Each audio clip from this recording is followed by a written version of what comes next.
She was 27, vibrant, and a newlywed. Emily Harper, from the small town of Alpena, Michigan, seemed to have it all. She had just married the man she thought was her soulmate, Mark Harper, and they were starting a new life in a beautiful home right by the lake. Her future looked bright, filled with the kind of happiness you read about in storybooks. But just 2 weeks after her wedding day, Emily vanished into thin air. Mark Harper told the police that they'd had a small argument, and Emily went out for a walk to cool off. He said she just never came back. But as investigators began to piece things together, the story didn't add up. They found her car parked near the cold, vast expanse of Lake Huron. Inside, her phone and keys were untouched. And there, glinting on the driver's seat, was her wedding ring. The area was eerily still. There were no footprints leading away from the car, no signs of a struggle. It was as if she had simply ceased to exist. The community of Alpena rallied together, desperate to find one of their own. Helicopters buzzed overhead, their searchlights scanning the dark waters of the lake, while divers meticulously combed the shoreline. Mark appeared on local television, his face etched with what looked like worry, pleading for his wife's safe return.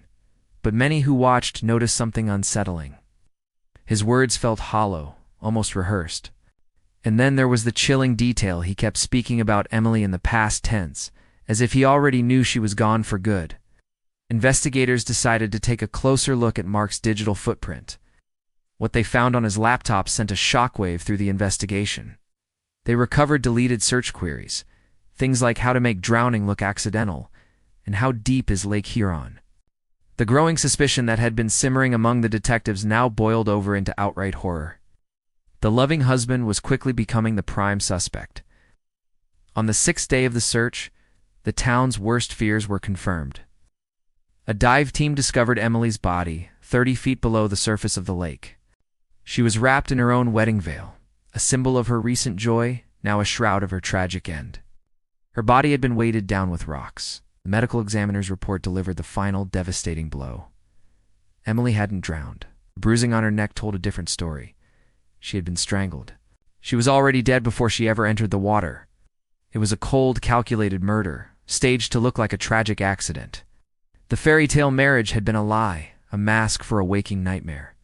The evidence against Mark Harper began to pile up, each piece painting a darker picture of the man Emily had married. Detectives found fibers from a blanket in the couple's bedroom, and those fibers were a perfect match to the material used to wrap Emily's body. Then, security camera footage from a nearby gas station surfaced. It showed Mark's truck driving toward the lake at around 2 a.m., just a few hours after he had called the police to report her missing. But the most damning discovery was the motive. Investigators learned that just 3 days after their wedding, Mark had taken out a $500,000 life insurance policy on Emily. It wasn't about a small argument or a walk gone wrong. It was about money. Love was the victim, and greed was the killer. When Mark Harper's trial for second-degree murder began, the courtroom was gripped by a heavy silence as the prosecution laid out the evidence.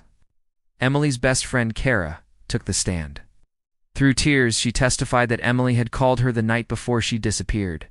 She told Kara she was scared and was thinking about leaving Mark. The jury deliberated for only 6 hours before returning with a verdict: guilty. Mark Harper was sentenced to life in prison, with no possibility of parole. Justice, in its own way, was served. Today, if you walk along the edge of Lake Huron, you'll find a small memorial bench. Carved into the wood are the words, "Emily Harper, forever loved." Every spring, locals still bring flowers, a small tribute to the young bride who never got to live her life. Her story is a haunting reminder that sometimes the darkest secrets are hidden behind the most familiar smiles.